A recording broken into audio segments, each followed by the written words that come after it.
Talking about combining skills, you said that you should learn to sell, learn to build. If you can do both, you will be unstoppable. This is a very broad category now, but it's two broad categories. One is building the product, which is hard, and it's multivariate. That can include design, that can include development, that can include manufacturing, logistics, procurement. It could even be designing and operating a service. It has many, many definitions, but in every industry, there is a definition of the builder. In our tech industry, that's the CTO, it's the programmer, it's the software engineer, hardware engineer. But, even in like a laundry business, it could be the person who's building the laundry service, who is making the trains run on time, who's making sure all the clothes end up in the right place at the right time, and so on.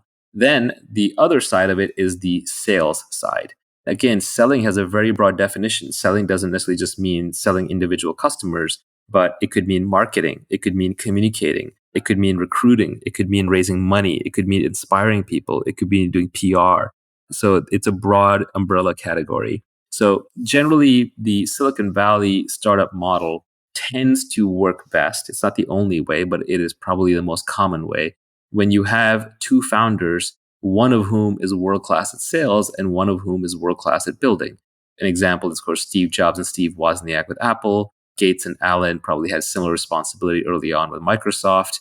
Larry and Sergey, probably broke down along those lines, although it's a little different there because that was a very technical product delivered to end users through a simple interface. But generally, you will see this pattern repeated over and over. There's a builder and there's a seller. There's a CEO and CTO combo. And venture and technology investors are almost trained to look for this combo whenever possible. It's sort of the magic combination.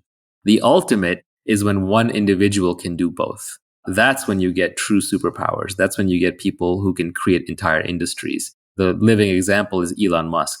He may not necessarily be building the rockets himself, but he understands enough that he actually makes technical contributions. He understands the technology well enough that no one's going to snow him on it. And he's not running around making claims that he doesn't think he can eventually deliver. He may be optimistic in the timelines, but he thinks it's within reasonableness of delivery. Even Steve Jobs developed enough product skills and was involved enough in the product that he also operated in both of these domains. Larry Ellison started as a programmer and I think wrote the first version of Oracle or was actually heavily involved in it. Mark Andreessen was also in this domain. He may not have had enough confidence in his sales skills, but he was the programmer who wrote Netscape Navigator, a big chunk of it. So I think the real giants in any field are the people who can both build and sell. And usually the building is a thing that like a salesperson can't pick up building later in life. It requires too much focused time. But a builder can pick up selling a little bit later, especially if they were already sort of innately wired to be a good communicator. Bill Gates famously paraphrased this as, I would rather teach an engineer marketing than a marketer engineering. I think if you start out with a building mentality and you have building skills and it's still early enough in your life or you have enough focused time that you think you can learn selling and you have some natural characteristics where you're a good salesperson, then you can double down on those. Now, your sales skills could be in a different than traditional domain.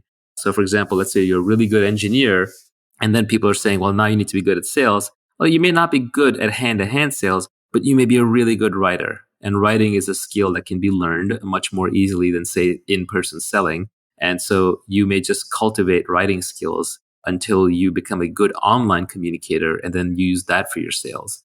On the other hand, it could just be that you're a good builder and you're bad at writing and you don't like communicate to mass audiences, but you're good one-on-one. So then you might use your sales skills for recruiting or for fundraising, which are more one-on-one kinds of endeavors. This is sort of pointing out that if you're at the intersection of these two, don't despair because you're not going to be the best technologist and you're not going to be the best salesperson.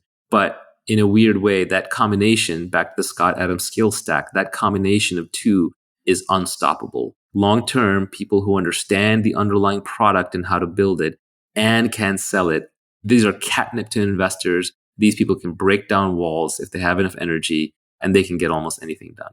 If you could only pick one to be good at, which one would you pick?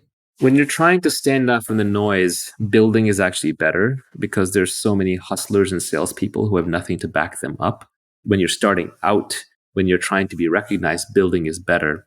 But much later down the line, building gets exhausting because it is a focused job. And it's hard to stay current because there's always new people, new products coming up who have newer tools and frankly more time because it's very intense, it's a very focused task. So sales skills actually scale better over time. Like, for example, if you have a reputation for building a great product, that's good. But when you ship your new product, I'm going to evaluate it based on the product. But if you have a reputation for being a good person to do business with and you're persuasive and communicative, then that reputation almost becomes self-fulfilling. So I think if you only had to pick one, you kind of start with building and then transition to selling. This is a cop-out answer, but I think that is actually the right answer.